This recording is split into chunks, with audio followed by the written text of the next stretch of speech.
یەکێتی پەرلەمانتارانی کوردستان و کەنەکە شەڕی ناوخۆ تەحریم دەکەن. ئەمڕۆ یەکشەممە 15/11 کۆبوونەوەیەکی هاوبەش و گرنگ ئەنجامدرا لە نێوان یەکێتی پەرلەمانتارانی کوردستان و کۆنگرەی نەتەوەیی کوردستان لە بارەگای یەکێتی پەرلەمانتاران لە شاری هەولێر. لە کۆبوونەوەی ئەمڕۆدا وێڕای باسی پەیوەندیەکانی نێوان هەردوولا باز لە بارودۆخی ناوچەکە و ئەو مەترسیانەی ڕوبەڕووی گەلەکەمان دەبنەوە و گرنگی یەکڕێزی نیشتیمانی و نەتەوەیی جەختی لەسەر کرایەوە. هەردوولا جەختیان لەسەر کاری هاوبەش کردەوە بە مەبەستی پارێزگاریکردن لە ئاشتی و ڕێگریکردن لە دووبەرەچی و پێکدادانی نێوان هێزە کوردستانیەکان.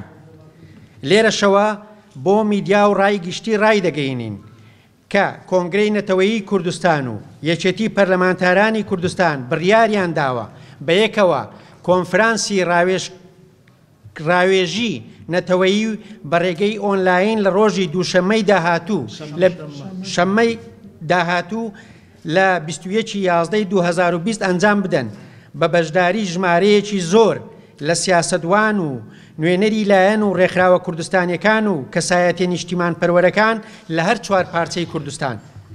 مەبەستی سەرەکی لەم کۆنفرانسە گرینگە بەرەپێدانی زمانی دیالۆگ، پێکەوە ژیان و ڕوبەڕووبوونەوەی مەترسیەکانی سەرهەڵدانی گرژی و شەڕی کورد بەرامبەر کووردە، بەتایبەتی دوای ئەو ڕووداوە نەخوازراوانەی ئەم دوانەیە کە ڕوویاندا. لە کۆنفرانسەکە گشت لایەن و کەسەکان کۆ دەکەینەوە لەسەر مێزی گفتوگۆ و جەخت دەکەینەوە لە تەحریم و محکومکردنی شەڕی ناوخۆ و ئەو ڕێگە چارە و پردانە گفتوگۆی لەسەر دەکەین کە یەکڕێزی تەبایی دەپارێزن و هانی لایەنە ناکۆکەکان دەدەن کە هێز و توانا و خەباتی خۆیان بۆ هێنانەدی ئامانجە نەتەوەیی و نیشتیمانەکان بەکاربهێنن بەیەکەوە ڕوبەڕووی ئەو هەڕەشە و مەترسیانە ببینەوە کە ڕوومان تێدەکەن. لێرەوە داوا دەکەین لە میدیاکان و گشت هۆیەکانی ڕاگەیاندن هاوکار بن بۆ سەرخستنی ئەو کۆنفرانسە و بڵاوکردنەوە بۆ دروستکردنی ڕای گشتی نیشتیمانی پشتیوانی بۆ ئاشتی و دژ بە شەڕ. کۆنگرەی نەتەوەیی کوردستان، یەکێتی پەرلەمانتارانی کوردستان. سپاس.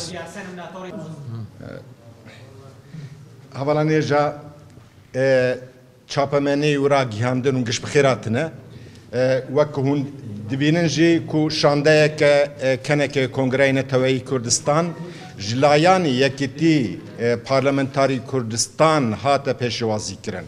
Me besta seredana me ya şanda kenekê ew e ku ev alozî ev gengeşiya ku li başûr xwarêda ye ku em li li ser yek mijarê ku em rawestîn ku şerê Kurd xwe bixwe navxweyî me em heram dikin.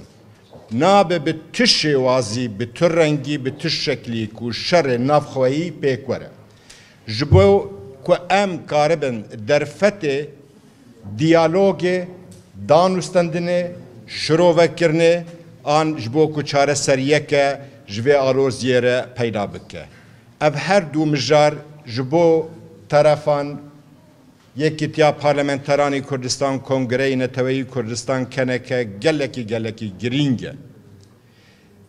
Me bi hev re biryar daye ku em li gel hevdû rê bikevin konferanseke di asta Kurdistanî de her çarbeşê Kurdistanê diasporê partî rêxistinên siyasî û civakî kesayetiyên welatparêz intelektüel akademisyen Ronak Bir û Rewşenbir ku wê bêtin dawetkirin.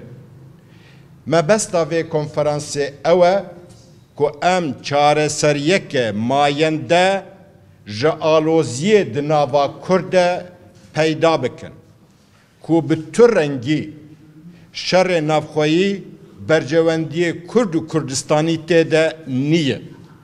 Li deverekê ku dema şerê navxweyî dest pê bike li hemberî bercewendiyên li kîjan devereke beşî yan kîjan beşî be an jî kîjan deverekî ku Kurd û Kurdistanî bercewendiyê wê pêwîst be li dijî wê ye.